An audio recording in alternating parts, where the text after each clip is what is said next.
I am doing just fine here today, Yelly, and today we have an amazing match to start us off. For the first match of Playday 3, we have Imperium versus its mid, and we already have our map bans underway. Yelly, take us away with those.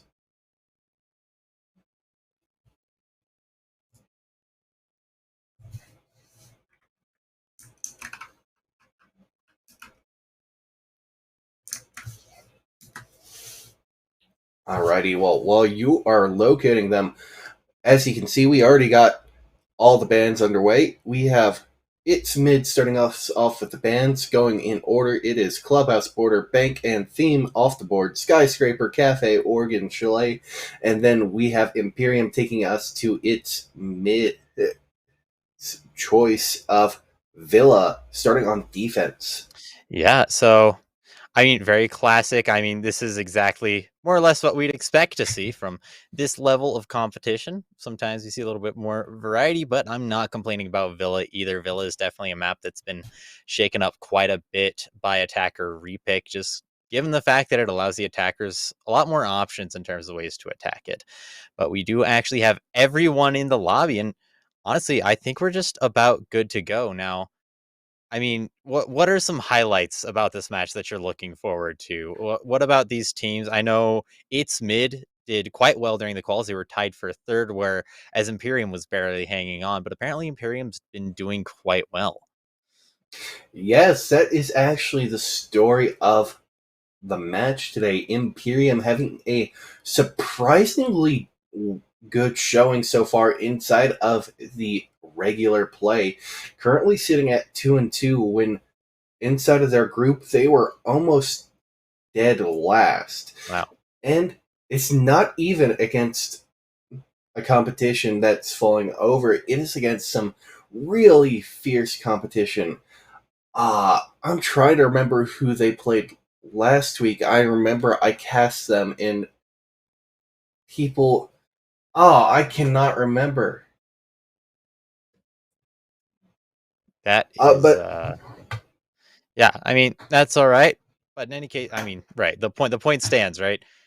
Very tough competition, and they're showing that hey, they know what they're doing. They belong here. This is no chump league. This is on world gaming. So I'm really excited for this matchup. But I think we're having some mild technical issues at the moment. But I mean, we'll be getting this game ready to get casted for you as soon as we can.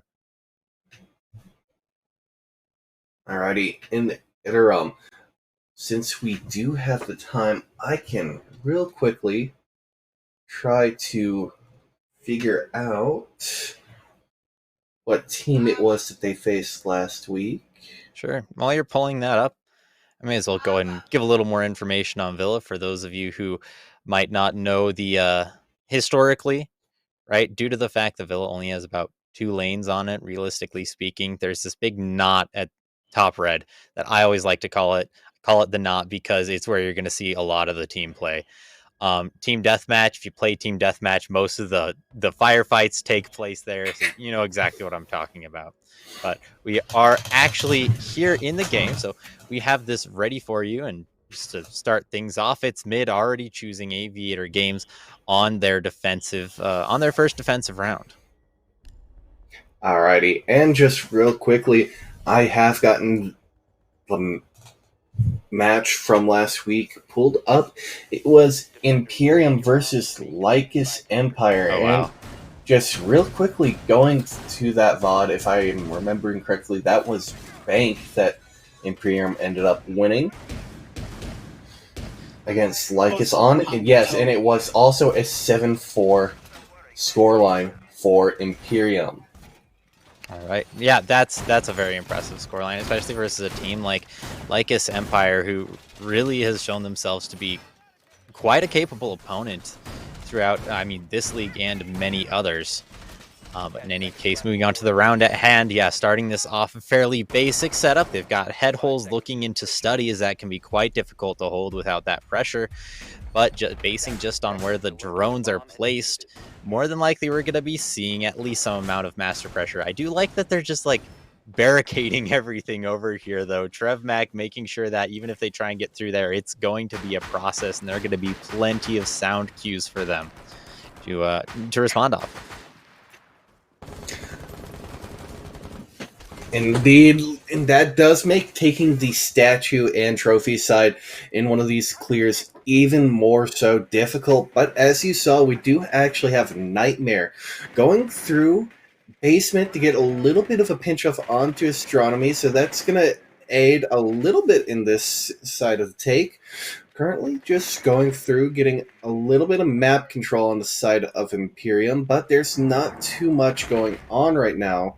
Oh, Nightmare, wow. however, does fall to Senpai, who was playing below another player as well in the basement, but that is your sledge off the board. That's a lot of soft breaching utility and a set of frag grenades gone. Yeah, I think the plan was to try and get themselves under the site there, getting themselves into library and hopefully being able to pop a couple nades below some defenders' feet. But unfortunately, Sledge himself was caught off guard in that situation. I don't know, get a drone in front of you. I mean, realistically speaking, that's what's going to happen when you don't have a drone in front of you. He saw the holes in the ceiling and said, "Oh, this isn't safe." And then immediately gets swung by Mozzie.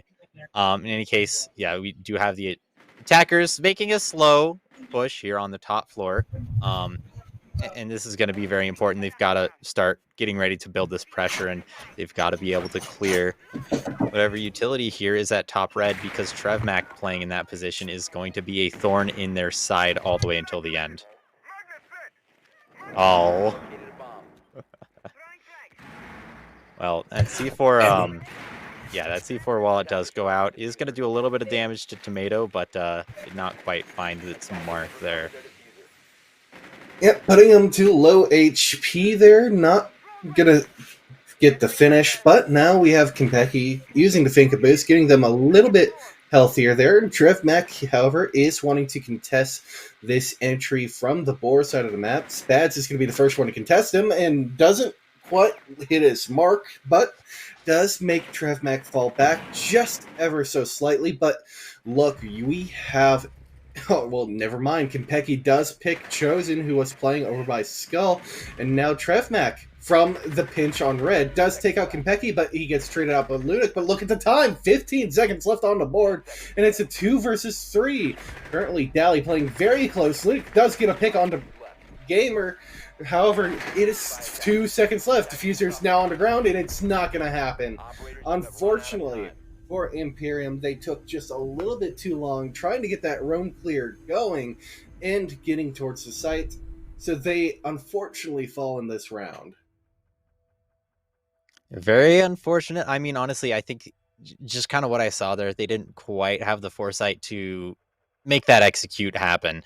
I think they had a little bit of a plan in mind, but didn't get it done fast enough. I mean, Imperium really needed to get their Habana player on that study balcony way earlier.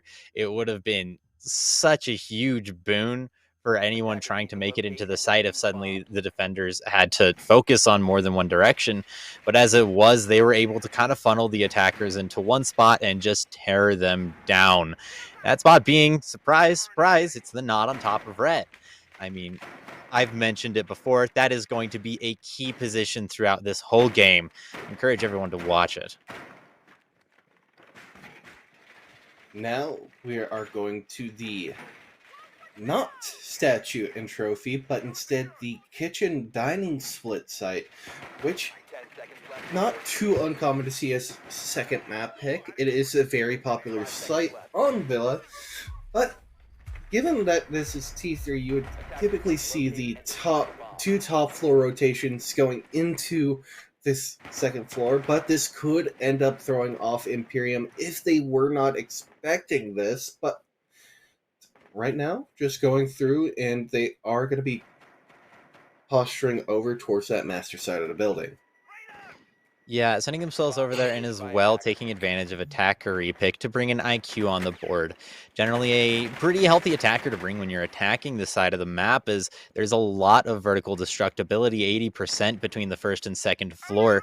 And IQ can be very potent in preventing any sort of a pulse play, as we see Chosen has brought pulse. Don't know if that specifically was caught out, but honestly, bringing pulse on the side is pretty default at this point.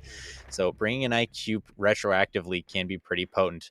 However, Tomato gonna go off the board immediately. That is your only hard breacher, and goodness gracious, that just might make things a little more difficult. And attack finding a second, that is Senpai. Oof. Finding Spud Sack as well, that is your IQ that I just mentioned off the board. And still over here on main stairs, getting ready to Oh contest. Downs my. another, and gonna find a triple kill for Senpai.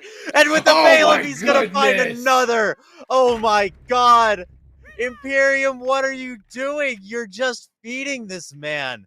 If this was League of Legends, his ult would be charged and Nightmare would be absolutely destroyed here, but he's gonna find him Nice! anyway. Ace on round 2. Senpai. And honestly, Oh. Imperium as well. What are you doing? You just fed that man. I mean, one kill, sure, find the refrag, do your best, but sending everyone up the main stairs when you know there's an MX4 staring it down. Oh my goodness, what a play by Senpai.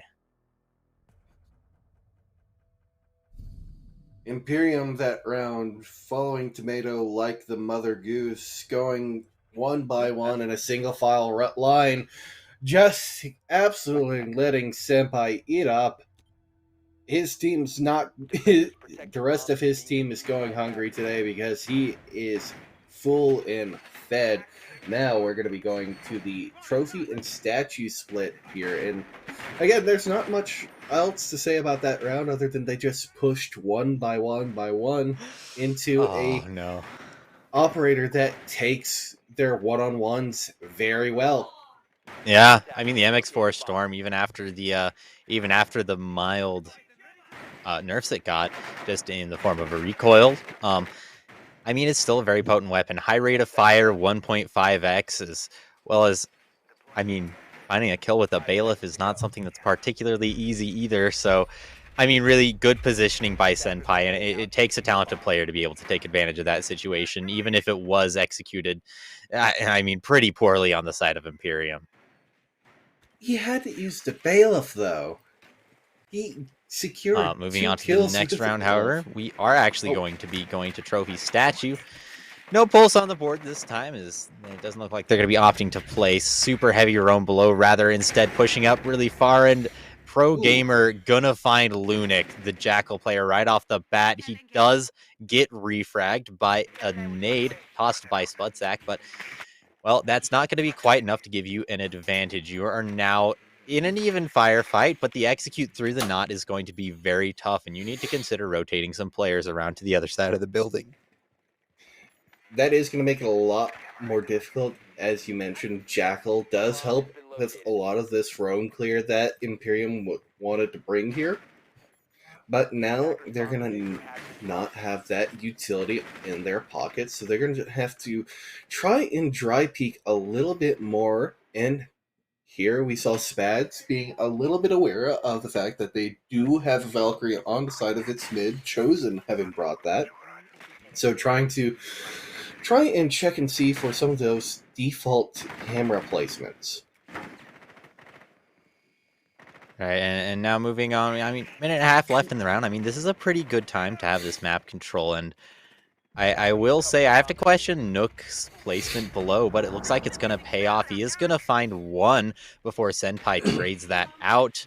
And now at this point, you have a pretty split push, but this mute below could be a big issue. Yeah, right there. Already finding the headshot on Konpeki during the entry there through the couch door. And now with the split push between Tomato and Spudsack, this is going to be a difficult situation. He really has to get that utility off the board. And Well, he's out of nades. It's going to make it just that much more difficult. But oh my Mm. god, an entry coming out from Tomato, and that's going to be a pick. But the mute as well, going to find yet another on that floor. But Tomato evening it up down to a 1v1 with 40 seconds left. And Trev Mack nowhere near the site.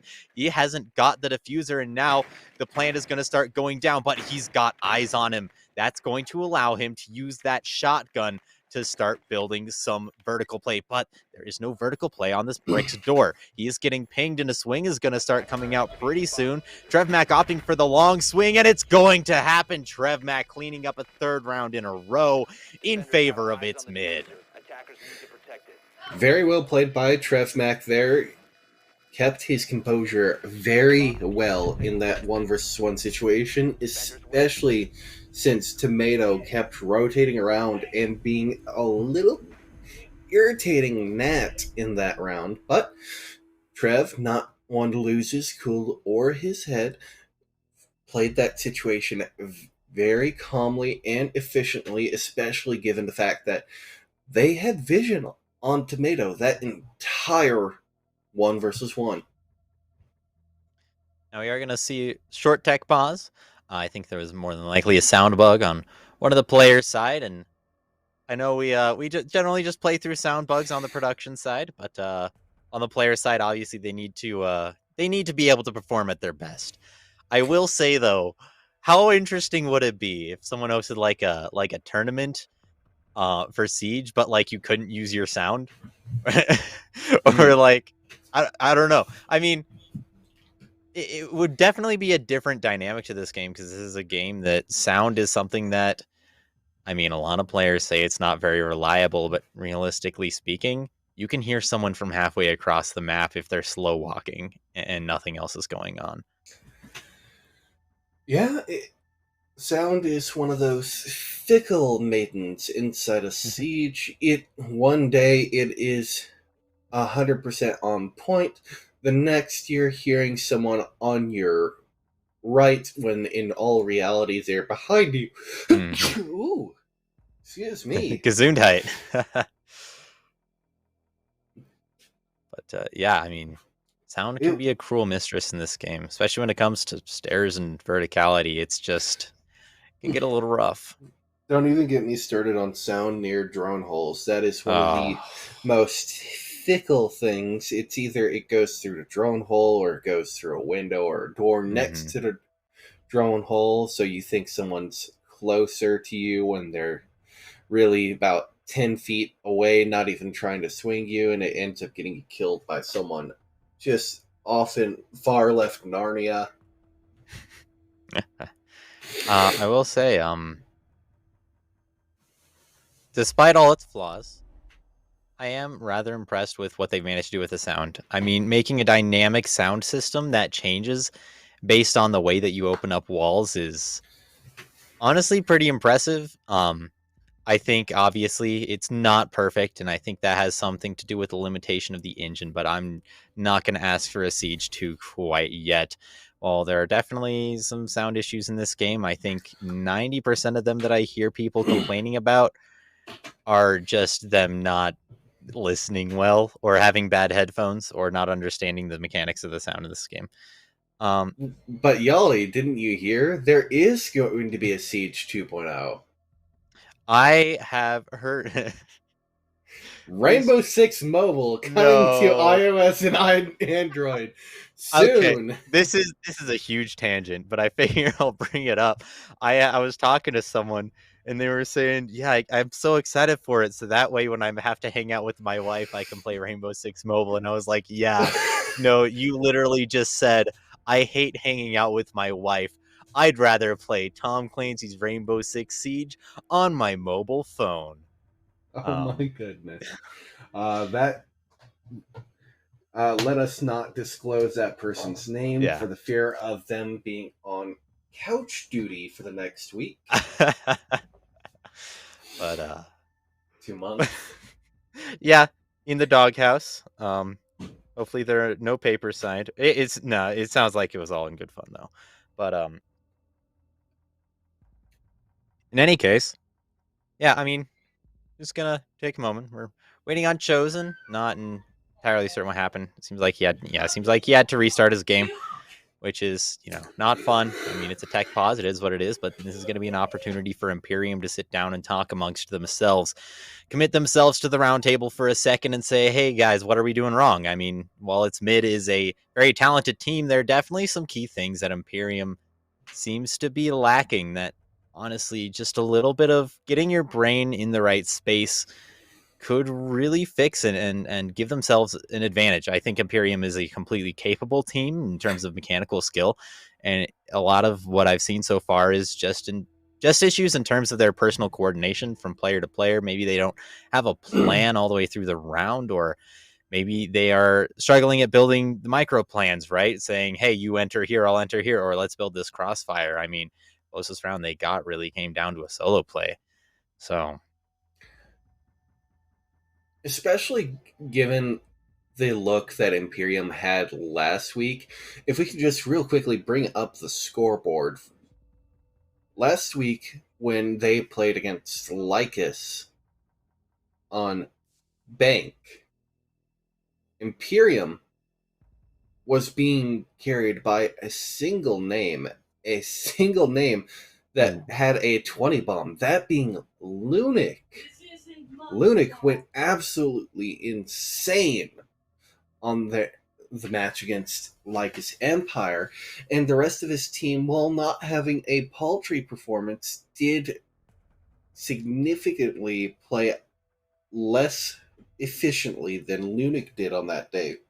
So right now, I think Lunic, as he has said in his own words, needs to take a moment, reset, get his G Fuel buff ready and go. He should have pre-potted before the match started, but that happens. Just go to the marketplace, get yourself your G Fuel, get it, wait for it in the mail, grab it, shake it up, pop it up, Oh my god. have yourself your G Fuel buff for Hang game on. day. I just want to clarify that we are not sponsored by G Fuel. Uh, No, we are not sponsored by G Fuel. I am simply quoting what the man said himself on social media after the match. all right. Well, in any case, Chosen is back. And Lunic, the legend that we've just spoken of. I mean, let's have a look at this lineup. Montanya, Ying, Sledge, Blitz, and Blackbeard. I'm a little concerned. I know there is still attacker repick. They might not opt for this lineup down the road, but it looks like they're gonna be making a very incredibly aggressive play for their players. Spawning in ruins just says, "Hey, we're gonna go and study." And I have a feeling. I mean, there's a Valkyrie on the board. One or two players, just gonna drop below with nitros, and well, they're gonna find themselves back in Europe during World War II, landmines everywhere, and really just yeah, I could see this. I could see this going very well, though. I will say I could also see this going in the way of Imperium just by the fact that they could catch its mid off guard. I mean, they only have one nitro on the board, so it might not end up being that potent. But already, yeah, looks like they're all switching back. Oh man, darn. I was really hoping they were going to make that aggressive play. Well, don't be too disappointed yet, as you can see Spats, instead of going for the Blackbeard, has opted for the Montagne. Still could very well see the aggressive play coming out from that shield operator and trying to go for an aggressive early play, but it is still good to note that the only C4 that its mid currently do have is in the hands of Senpai. Now, that's wouldn't normally be important to note, but that is currently on the best performing player for the side of Oh its my mid. But god. unfortunately, Lunic not going to be having an impact this round as Program does take them off the board. It's either Program or Skunky. I'm going to go with Skunky moving forward. What what was that? I I mean, you got a drone in, you have a Monty, and you just droned out everything except for that one spot, and you're gonna sprint into it. Mm-hmm. really have to question the validity of this decision, and by that I mean this decision is not valid. You need to go back to the drawing books on that one and practice making some plans, run some comms drills. But in any case, yeah, this entry up the main stairs though, that is going to be gorgeous. And Oh, while one of them goes down, yeah, we're going to find an even trade there. That is a tough position to find. Actually, a positive trade. Only Tomato goes down in that situation with a minute and a half. That's really good map control to have. Top main is going to be key in mounting this offensive from the south side over. now, it is important to mention there that Monty facilitated that entire main stairs pressure that Imperium has gotten. Both Chosen and Skunky kind of got a little over aggressive, a little overzealous on their push there, and now, as you can see, Spad still having a full impact on the round forces Trevmac to play their hand and show their position. Now, Nightmare, trying to get the flank up here, potentially could be caught off guard by this aggressive position being held by Trevmac. And yep, unfortunately, Nightmare does fall to that little bit of a rat position, not a common spot to see. And now Spad's trying to get a Ooh, little over aggressive onto Trevmac there, and they both fall to Dolly with that SMG 11 in hand. goodness gracious. Honestly, it, there is a Mm. very severe lack of droning right now. That is really all I can say at this point. A lot of these plays are just, I mean, there were 2 kills just based on the fact that they didn't understand the positioning of the defenders.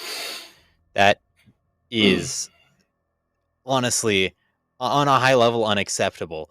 I honestly think that Imperium should be playing better than this. I mean, they've shown that they can take these firefights if they understand the positions.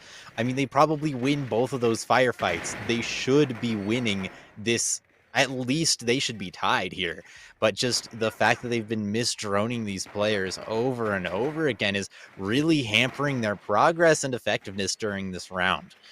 I will point out Spudsack is saying that he cannot move, which also could be hampering their progress as not being able to move. Thank you to Ubisoft Central Servers is Mm.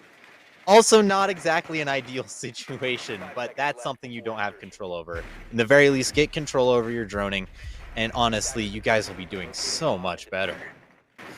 It always seems that whenever a production is in progress, the central servers just tend to say, "Oh, it's time for lunch," and just end up going poo poo. But here we're going to be seeing very fast study control coming out for Imperium, and Beautiful. that did catch Senpai off guard. Opening pick going the way of Imperium, all fluted. That is going to be a key player to remove from this match, or from this round, I should say. Senpai, the player that last time they attacked this aced on the main stairs, which was odd. But but in any case, that's going to be a huge boon, even if it is, you know, even if that last round was just a fluke, right? Attack Senpai being their best player now off the board. That's a 9-2 gun off the board. And now on top of that, you both have the man advantage, more map control than you managed to gain during the last time you attacked this. I mean, honestly, if any round is going to go in Imperium's favor just by the fact that Imperium is going to be playing better and more mechanically consistent, it's going to be this round. But Dally is ratting so hard right now, lying right underneath this window, and Oh he's going to no. jump out and find it and escape with his life. But the jump in through the closet window is going to guarantee that Dally is not going to escape with his life after all. Yeah, Nightmare with a good aggressive play there to get the refrag onto Dally. They weren't quite expecting the closet hop in, but Trev Max, speaking of, does get one, but Kempeki gets the trade. And unfortunately for Imperium, there is still a pulse on the board. C4 is going to go out, and it does ring true. Chosen getting Sabads, putting Kempeki onto low HP as well. No more Finka boost left to bring himself back into a favorable position. And now 2 versus 2 as Society Execute comes through, and now but it's going to be Skunky with the